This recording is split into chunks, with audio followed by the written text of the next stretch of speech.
Welcome to The Explainer. I am absolutely thrilled you're tuning in because today we are unpacking something incredibly important for anyone looking at the modern educational landscape. We're diving deep into the Sustainable Industry Classification System, or SICS. More specifically, we're zooming right into the services sector to decode the SVED framework. That is the code dedicated exclusively to the education industry. We're going to look at exactly how sustainability and financial risks are measured in a world where education is increasingly functioning as a business.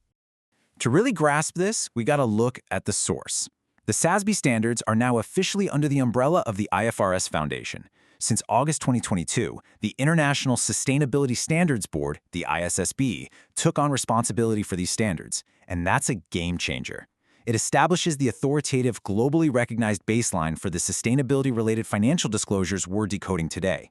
We're talking about the exact rigorous metrics that investors and regulators use to evaluate these institutions. Okay, let's dive into this. Here is our agenda. 1. Decoding the SVED framework. 2. Topic 1. Data security. 3. Topic 2. Education quality. And 4. Topic 3. Marketing practices. Let's get started. Section 1.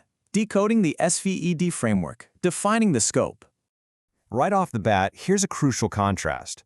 The SVED industry code doesn't apply to your standard publicly funded, state-sponsored public school. Instead, it is laser-focused on profit-seeking educational institutions. We're talking about entities that generate their revenue directly from student tuition fees, not public funding. Think for-profit junior colleges, specialized business schools, and massive online universities. Understanding that profit-driven business model is absolutely key to grasping the unique risks we're about to explore. Topic 1. Data security. So why start here? Well, because college campuses, whether they're physical or virtual, are absolute treasure troves of personal data. They hold everything: national IDs, financial aid records, vaccination details, you name it. Because of this massive mix of highly sensitive information, combined with the notoriously open, collaborative nature of academic environments, cybercriminals see them as incredibly compelling targets. And if this data gets out, it's not just an IT headache. It creates devastating social externalities, like identity fraud for the students, and of course, massive financial fallout for the school itself. To manage this, the framework requires institutions to scrutinize the entire information lifecycle. It starts with collection, like what data actually requires an opt-in. Then usage. Is the school selling this data to third parties? Then it goes through retention, processing, and ultimately destruction. Institutions have to evaluate privacy risks at every single stage. They can't just protect the data while it sits on a server. They literally have to protect it from the exact moment it's collected to the moment it is securely destroyed. And this brilliantly illustrates how investors track this stuff. Take metric SVED 230A3, for example. This isn't just about having some vague privacy policy. It demands hard numbers. Institutions must disclose the total number of data breaches, the exact percentage of those involving personal data, and the total number of unique students affected. It's a direct, measurable look at how well an institution is genuinely defending its students' digital lives. Topic 2. Education quality and gainful employment. Okay, so we've protected the students' data, but what about the actual product they're paying for? The crucial point here is the connection between the skyrocketing cost of tuition and student debt. More students than ever are financing their education with government and private loans. So if an institution provides a poor quality education, students graduate or drop out with very few skills valued by employers but saddled with crippling debt. This rapid growth in debt and subsequent loan defaults creates massive negative economic and social externalities. And for the institution, well, consistently poor performance on default rates and job placement can actually jeopardize their all-important eligibility for government funding. To measure this quality, the framework uses very specific criteria. Take the graduation rate, measured under metric SVED 260A.1. It isn't just a rough estimate. The rate is strictly calculated based on the percentage of students who complete their formal award within 150% of the normal catalog time. So, for a standard 4-year bachelor's degree, a student has to complete it within 6 years to be counted positively. It holds schools directly accountable for actually getting students across the finish line in a reasonable time frame. But graduating isn't enough, right? The degree needs to lead to a job. For the job placement rate metric, the time frame is equally strict. A student must obtain gainful employment in their recognized occupation within 180 days of receiving their credential. Furthermore, they must remain employed for at least 13 weeks.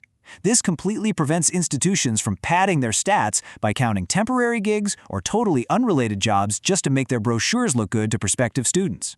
These metrics, graduation rate, on-time completion, job placement, and student indebtedness policies form a comprehensive web of accountability. They force true transparency. Anyone, whether that's an investor or a prospective student, can look at these standardized metrics and see exactly whether an institution is genuinely preparing students for the workforce or just saddling them with debt. Topic 3. Marketing and recruiting practices. Which naturally leads us into our final topic, looking closely at how these institutions grow. Because revenue is tied directly to enrollment, there's a dangerous incentive to adopt aggressive recruiting strategies. A school might spend heavily on slick marketing campaigns and advertising rather than investing that money into actual classroom instruction and student services. If these practices cross the line into misleading advertising, it lures students into bad private loans they just can't repay, creating a massive reputational and regulatory risk for the school. To combat this, the standards require some truly fascinating disclosures. Metric SVED 270A.3, for instance, literally forces institutions to transparently disclose exactly how much they spend on actual instruction and student services versus how much they spend on marketing and recruiting. It completely pulls back the curtain. If a school spends millions upon millions on brand promotion and recruiter salaries but starves its academic staff, well, this metric exposes the imbalance immediately. Now, what's really interesting is when you step back and look at the entire SVED framework, it brilliantly illustrates a key takeaway. Sustainability in the education sector isn't about environmental emissions. It's about social and economic sustainability. It is about protecting data, providing a degree that leads to a real job, and recruiting honestly. Together, these metrics perfectly quantify the true operational and reputational risks of a profit-seeking educational institution. Which leaves us with a final, very real-world question to consider as we wrap up this explainer. If you review these standardized disclosures and discover that a profit-seeking institution is spending significantly more money on marketing to attract new students than it is on the actual instruction of the students it already has, what is the true return on investment for the student? The SVED framework empowers us to look past the advertising and see the reality of the education business. Thanks so much for learning with me today, and I hope you're eager to apply this framework the next time you evaluate an institution.